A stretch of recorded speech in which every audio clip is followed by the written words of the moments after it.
è arrivata la piston filler, ovvero la Kaweco Sport alimentata a pistone e non più a cartuccia converter, ed è già un successo di vendite, di gradimento del pubblico. E così mi arrivano anche diverse email, diversi messaggi dove mi si dice Marco, sarò capace però di caricarla perché ho sempre avuto e solo penne a cartucce, questa qua come si farà? Allora, innanzitutto non preoccuparti perché c'è il calamaio, ed è un bel calamaio, uno di quelli che mette a proprio agio all'interno della confezione. I messaggi che mi arrivano come questi, addirittura anche qualcuno mi dice ho paura a premere troppo la cartuccia perché sento che mi fanno davvero la tenerezza dei miei primi tempi, perché anch'io avevo questi timori verso operazioni che oggi sono talmente consuete e abitudinarie che talvolta faccio soprapensiero, per cui è giusto anche così dare un indirizzo per chi per la prima volta si trova ad avere una penna a pistone. E allora cominciamo proprio dal calamaio, con un'imboccatura davvero generosa in modo da non sporcarti, da non sporcare troppo la penna, che comunque ogni volta che viene in tinta è meglio darle una passatina. E allora, come si fa a caricare una penna a pistone, in particolare questa della Kaweco? Bisogna per prima cosa smontare il codale, è una sorta di cappuccio, lo avrai già notato, eccolo qua, si svita e troviamo un pomello. Quel pomello è quello che aziona il movimento del pistone che, ruotandolo, vedrai che ruotandolo un pochettino vedrai che comincerà a comparire nella finestrella di ispezione.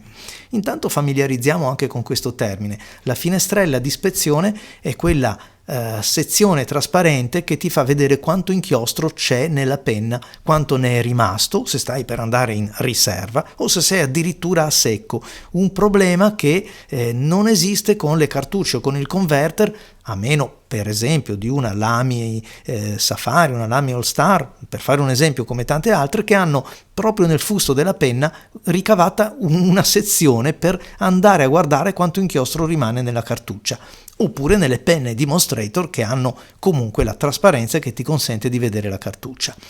Le penne che si caricano invece direttamente nel fusto, come questa piston filler, hanno una finestrella di ispezione che anzi ti esorto a tenere abbastanza pulita quando hai cambiato inchiostri, soprattutto quelli più rognosetti, che hanno un pigmento che tende ad attaccarsi alle pareti.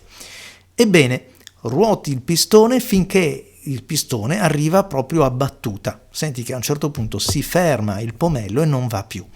Immergi la penna e lo ruoti in senso opposto. Vedrai che poco alla volta sale il pistone. Fallo lentamente sulla Kaweco in particolare, perché è un pistone velocissimo, quindi fallo lentamente in modo da dar tempo di prelevare tutto l'inchiostro. Attenzione, può essere che fai l'operazione fatta come te l'ho spiegata, ma la penna è carica appena o addirittura scarica, oppure il serbatoio è carico a metà. Allora cosa bisogna fare? Probabilmente non hai immerso a sufficienza il pennino, non devi aver paura di bagnare la sezione. L'importante è che tutto il pennino sia sotto il livello dell'inchiostro nel calamaio, e allora ripetendo l'operazione vedrai che si carica. Se non si è caricata proprio del tutto, anche facendo così, e può capitare, devi fare un po' come si fa con le siringhe. La giri verso l'alto, fai ruotare il pistone, cioè lo fai andare nuovamente verso nella direzione del pennino. Attenzione a non fare spruzzi, ma dovrebbe uscire soltanto un po' di aria, e quando sta per uscire l'inchiostro, te ne accorgi osservando l'alimentatore, la immergi nuovamente e tiri su l'inchiostro residuo fino a riempirla del tutto. L'ultima osservazione che faccio è: tieni presente che con la penna caricata fino all'orlo il flusso risulta un po' più abbondante, quindi se non sei un estimatore del flusso copioso, magari carica la metà, farai un rifornimento in più, poco male, però il flusso è senza dubbio più adeguato. Ci guadagna un pochettino anche il peso, sebbene devo ammettere che la piston filler caricata fino all'orlo scrive molto bene, perché il bilanciamento è ottimale. Se non ti bastasse questo, ma vai a vedere il video della prova, perché è una penna che scrive davvero bene. A me è piaciuta davvero tanto. Brava Kaweco!